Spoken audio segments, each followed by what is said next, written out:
आप जितेंद्रिय हो जाएंगे। शरीर एक रथ है, बुद्धि इस रथ को चलाने वाला सारथी है, बैठने वाला जीवात्मा है, मन लगाम है, इंद्रियां घोड़े हैं, विचरने की जगह विषय भोग है। ये घोड़े विषय भोग का चारा चरने के लिए जाएंगे। अगर मन रूपी लगाम को बुद्धि रूपी सारथी ने ठीक से खींचा नहीं तो ये खंडक में गिरा देंगे।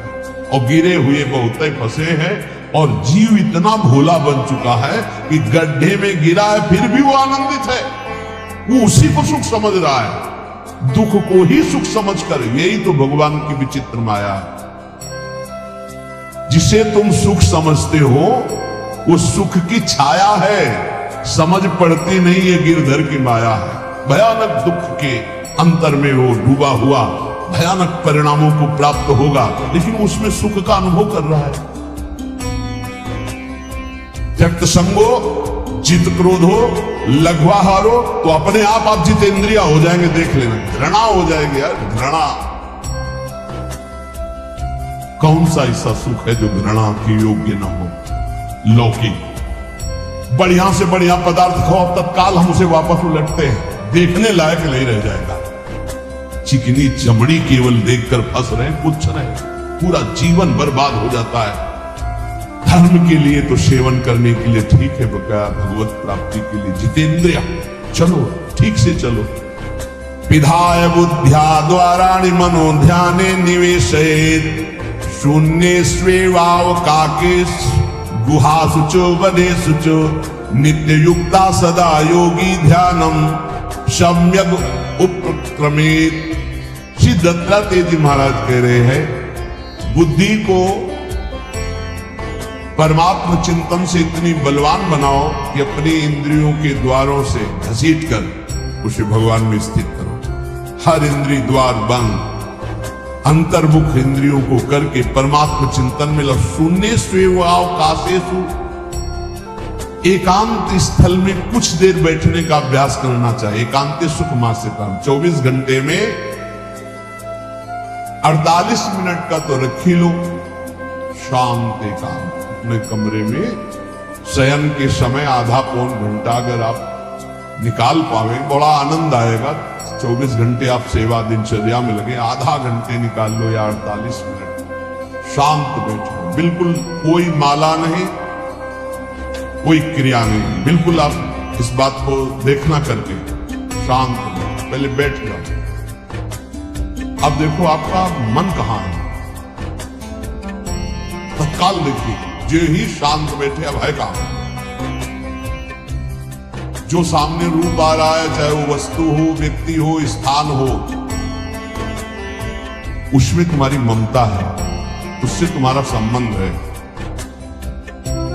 वस्तु, व्यक्ति, स्थान, प्रभु आ रहे हैं कि संसार का कोई वस्तु, व्यक्ति, स्थान आ रहा है?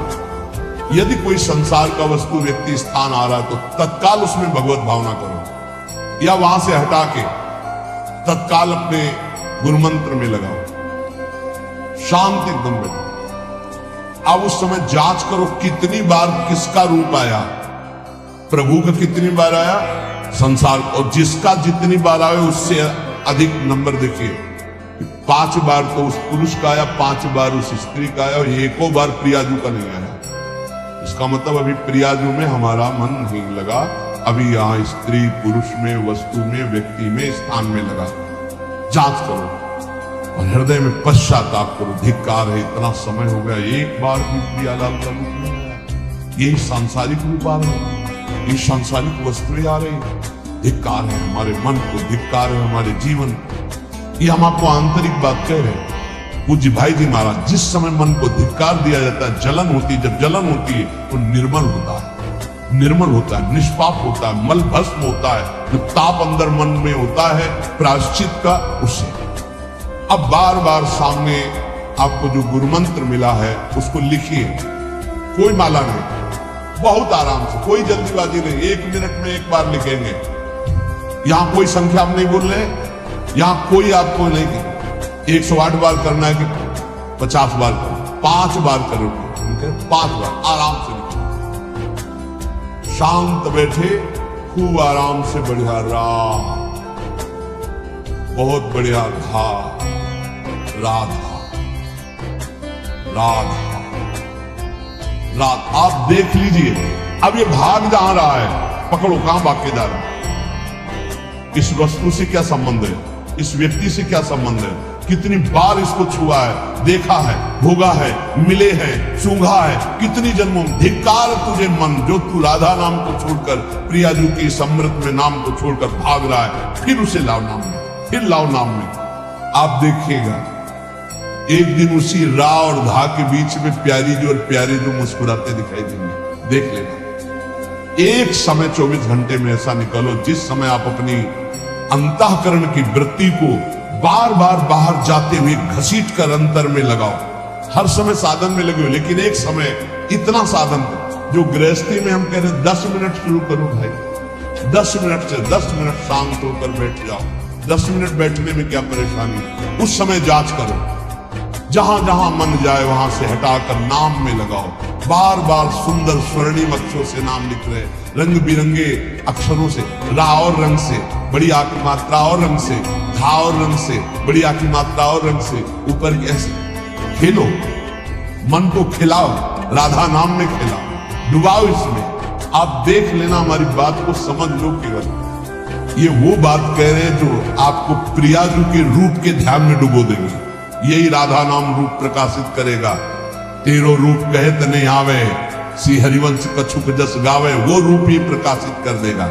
तो कह रहे शून्य स्वेवाव काशेषु, एकांत स्थन में जहां आपको विक्षेप न पड़े। ऐसी वृत्ति के समय अगर आपको कोई शोरगुल सुनाई दे रहा हो, आपका अभ्यास दृढ़ नहीं, तो एक रुई को ऐसे कपड़े में करके, महीन कपड़े में 2 बना लो, ऐसे लगा लो, कान में लगा, आवाजें नहीं जाए।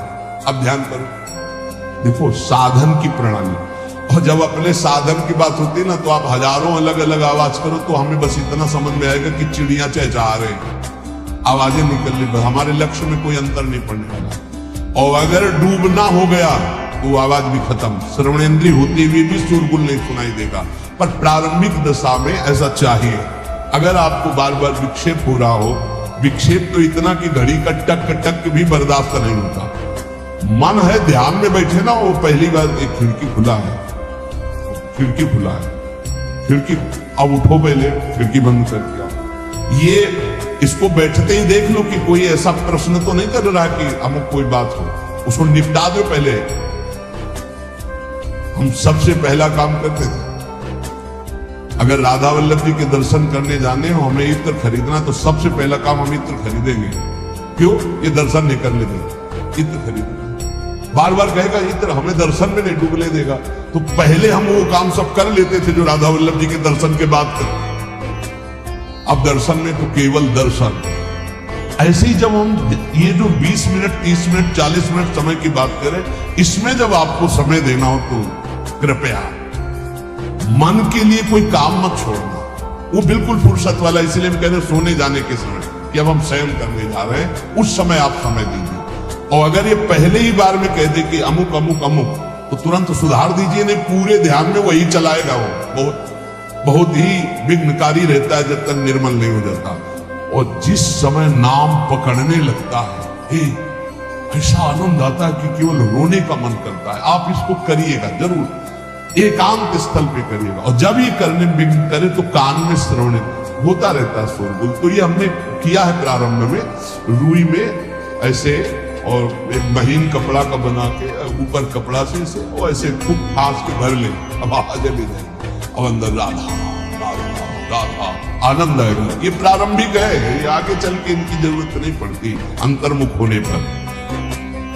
तो एकांत स्थल में जब इस तरह से साधना की जाती है तो उपासक का चित्त भगवदाकार होने लगता है।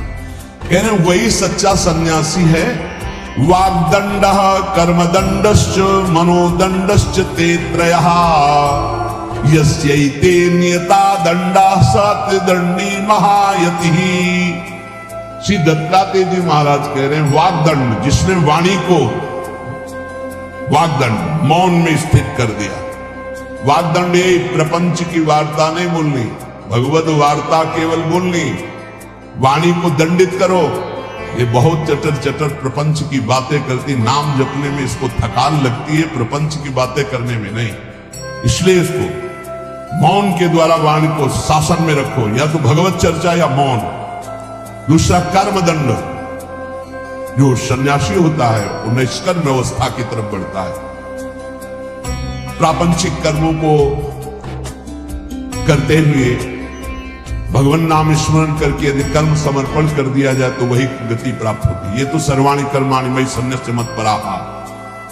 प्रापंचिक कर्म है, व्यापार, नौकरी आदि नाना प्रकार के, लेकिन इन कर्मों को भगवत स्मरण करते हुए किया जाए, भगवत समर्पित कर दिया तो वही गति प्राप्त होती है जो निष्कर्म अवस्था को प्राप्त सन्यासी को होती है।